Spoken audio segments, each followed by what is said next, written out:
Alright, what's going on everyone out there on YouTube? NES Ruler, and welcome to a brand new review. And this time around, I'll be checking out a film that was sent to me review by 88 Films, and you can pick this up on Blu-ray at all your favorite online retailers. It is a film from the year 1977, directed by one Fernando De Leo, and it is Blood and Diamonds. So I would say now, 4 years ago or so, over on the 22 Shots of Moods and Horror podcast, during November, during our Italian Horror Month, our annual Italian Horror Month, I decided to pick Fernando De Leo as my director of choice. If you guys listen to the show, I always like to pick weird, sometimes unknown directors to get some recognition and get some highlights. And that year I decided randomly, I just picked De Leo just because I saw that he had 3 horror films that not too many people talk about. And then after doing some research about him and that show, you really come to terms that he's known for his crime films, his Euro crime movies from the 70s.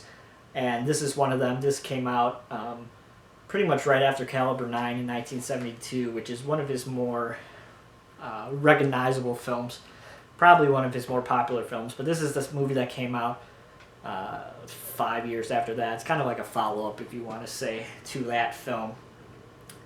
And, as a horror director, De Leo doesn't have a good track record. Like, his 2 early horror films are pretty good, but then he made a really crappy, awful horror film in the 90s that is just absolutely horrendously bad. But his first 2 horror films are decent. But this is Blood and Diamonds, a Euro film, part of 88 Films. Italian collection line, which they've been doing for a long time. I think this is now the 77th release of this Italian collection lines, but of course they just got brought to the US not too long ago. So what do I think about Blood and Diamonds? Well, this is a very slow burn, sometimes character driven revenge story, if you would like to call it. I was expecting more action, more gore, more blood out of this movie, but to be completely honest, it's a pretty tame film. I know on the back it made me laugh. It says, leaving scars, bullets, and tracks in its bloody wake. Well, it's not really a bloody movie, to be completely honest with you. Anytime somebody gets shot, killed, there's no squibs, there's no blood, anything like that. It's quite a tame film in that sense. I was quite surprised with that, because watching these Italian films, at least on the horror side, they're often known for being over the top and gory and those kind of things. But this film, it's not like that. Very slow paced kind of film. So we follow Guado, me with my name of pronunciations, and he's part of the mob. And one day he gets sent in to rob this embassy of jewelry that they have in their safe, and somebody calls it up into the police and sets him up, and he gets sent off to prison for 5 years. And ultimately he's pissed off because somebody tipped the cops that he was doing this, and he got sent to jail. Well, he gets out 5 years later, and on his way home he gets ambushed by these 2 thugs who kill his girlfriend, wife, fiance kind of character, who ultimately pisses him off even more. Not only did he get set up and sent to jail for 5 years, but now, in his mind, these hoodlums killed his girl. So now he's really pissed off. And that's where the film carries its main narrative. It's him trying to find out who set him up, who sent him to jail, who killed his wife. Is the main mob guy really behind it, or is there just some petty crime that he is assuming in his mind is the main mob's problem? And that's basically about it. It's a pretty simple revenge film, and there's not too much going on to it. It's not to say that I didn't like this movie.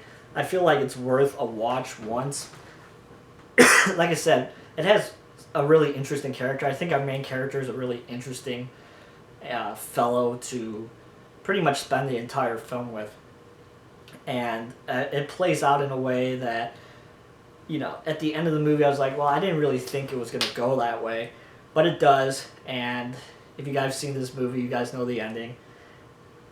I kind of just accept it at this point after thinking about it for a couple days now. It is what it is. I think it's a little bit, not cheap, but a little bit of a shock ending that just happens, and that's the end of the movie.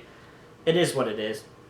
But all the performances are really good, and there's nothing wrong with a revenge movie. It's kind of hard to